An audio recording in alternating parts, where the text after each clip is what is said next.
West Germany versus Austria. This was a notorious soccer match played at the 1982 World Cup in Gijón, Spain. Earlier, underdog Algeria had shocked everyone by beating West Germany. Because final group games were not played simultaneously back then, West Germany and Austria took the pitch on June 25th knowing exactly what they needed. A 1-0 win for West Germany would send both European teams through and eliminate Algeria. 10 minutes into the game, West German forward Horst Hrubesch scored. From that moment on, the actual game simply stopped. For 80 minutes, the players just aimlessly kicked the ball back and forth in their own halves. Nobody tackled, ran, or tried to score. The crowd booed and waved money at the players, furious at the obvious agreement playing out. This spectacle forced FIFA to change the rules forever. Today, final group stage games are played at the exact same time, so no one can rig the math again. Argentina versus Peru. This was the highly controversial 1978 World Cup match where the host nation pulled off a miracle that looked a lot like a fix. The setup was simple. Argentina needed to beat Peru by at least 4 goals to edge out Brazil and reach the final. But behind the scenes, things were complicated. Argentina was ruled by a brutal military dictatorship led by Jorge Rafael Videla. The regime desperately wanted a World Cup victory for good public relations. Before the game, Videla actually walked right into the Peruvian locker room to deliver a supposedly friendly message. Meanwhile, backroom deals were allegedly taking place, involving massive shipments of Argentine grain sent to Peru and the release of frozen bank accounts. On the pitch, the visible result was a staggering 6-0 blowout. The Peruvian team collapsed defensively, and Argentina easily walked away with the goals they needed. Today, this game stands as a chilling reminder of how easily sports can be hijacked by political regimes. South Korea versus Italy. This is a notoriously controversial knockout game from the 2002 World Cup. The match took place on June 18, 2002, pairing one of the host nations against a traditional European powerhouse. You would expect a tight contest, but the game was largely defined by the Ecuadorian referee Byron Moreno. The officiating was completely baffling. In extra time, Italian star Francesco Totti was tackled hard inside the penalty box. Instead of giving Italy a penalty kick, Moreno gave Totti a second yellow card for diving and threw him out of the game. Just a few minutes later, Italy actually scored a golden goal to win the match, but the officials incorrectly wiped it out for offside. South Korea then pushed down the field and scored a legitimate golden goal of their own, winning the game and sending a furious Italian squad home.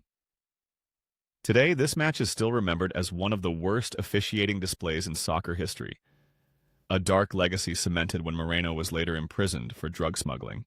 South Korea versus Spain. This was the quarterfinal match of the 2002 World Cup, played on June 22nd, just 4 days after the infamous South Korea and Italy game. You would think the officiating might tighten up after that scandal, but the opposite happened.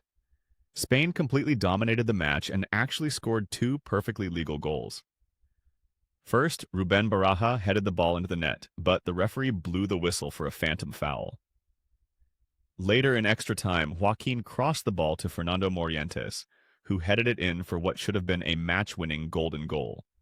But the linesman raised his flag, claiming the ball had crossed the baseline before the pass. Replays clearly showed the ball never went out. Because of these bad calls, the game ended in a scoreless draw and went to a penalty shootout. South Korea won the shootout 5-3, advancing to the semifinals, while the Spanish players left the pitch in disbelief.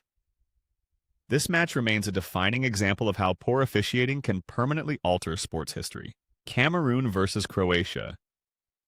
This was a group stage match at the 2014 World Cup in Brazil that became famous for all the wrong reasons. Before the whistle even blew, a convicted match fixer named Wilson Raj Perumal sent a message to a journalist. He predicted that Croatia would win exactly 4-0 and that a Cameroonian player would get a red card in the first half. That is exactly what happened on the pitch. Midfielder Alex Song was sent off in the 40th minute for striking an opponent in the back. Playing with 10 men, the Cameroonian squad completely fell apart, gave up 4 goals, and players even started fighting with each other. After the final whistle, the football world was stunned by the accuracy of the tip. The bizarre sequence forced Cameroon's Football Federation to launch an official corruption investigation into 7 of their own players. It remains a stark reminder of just how vulnerable the world's biggest sporting events are to underground gambling rings. Italy versus Czechoslovakia. This was the final match of the 1934 World Cup, played in Rome on June 10th. Dictator Benito Mussolini needed the tournament to advertise his fascist regime to the globe. To make sure the home team actually lifted the trophy, he personally stepped in to handle the referee selection. He specifically chose a young Swedish official named Ivan Eklund and even hosted him for a private meeting right before the game. When the players hit the pitch, the result of that meeting was easy to see. Eklund stood by while Italian players threw vicious, bone-crunching tackles at the Czechoslovakian squad. He ignored obvious fouls and let Italy play as dirty as they wanted. Battered by the physical abuse, Czechoslovakia eventually broke down, losing 2-1 in extra time. This rigged victory gave Mussolini the powerful propaganda tool he desperately wanted, and it still stands today as a glaring reminder of how easily politics can corrupt a global game. France versus Kuwait. This was a group stage match in the 1982 World Cup that featured one of the strangest moments in football history. France was completely dominating Kuwait and scored a late goal through Alain Giresse. But the Kuwaiti players had stopped running during the play, claiming a loud whistle from the crowd tricked them into thinking the referee stopped the game. Instead of accepting the goal, the president of the Kuwait Football Association, Sheikh Fahad, left his seat in the stands. He marched right down onto the grass and threatened to pull his players off the field. The referee, Miroslav Stupar, was overwhelmed by this intimidation. In front of a stunned stadium, he actually backed down, reversed his original call, and wiped the French goal off the scoreboard. France ended up winning the game 4-1 anyway, but this incident remains a crazy reminder of how outside power can sometimes change the rules on the pitch. Japan versus Poland. This was a 2018 World Cup group stage match that ended in one of the strangest standstills in soccer history. Poland was winning 1-0. They were already knocked out of the tournament but wanted to go home with a victory. Meanwhile, Japan realized that Colombia was beating Senegal in the other group game. Thanks to a new fair play rule, Japan would advance over Senegal simply because they had fewer yellow cards. If Japan got another yellow card or gave up a goal, they would go home. So, Japan decided to stop playing. For the final 10 minutes, the Japanese defenders just passed the ball back and forth to each other at a walking pace. The Polish players did not even bother to chase them, they just stood on the pitch and watched. Thousands of fans loudly booed the lack of action, but the clock safely ran out. This bizarre finish remains a perfect example of how technical rules can completely kill the competitive spirit of a sport. Zaire versus Brazil. This is a soccer match played under a death threat. In 1974, Zaire was the first sub-Saharan African team to reach the World Cup. After a humiliating 9-0 loss to Yugoslavia, the country's dictator Mobutu Sese Seko was furious. He sent presidential guards to the team's hotel with a message. If they lost their final game against Brazil by 4 goals or more, they would never see their families again.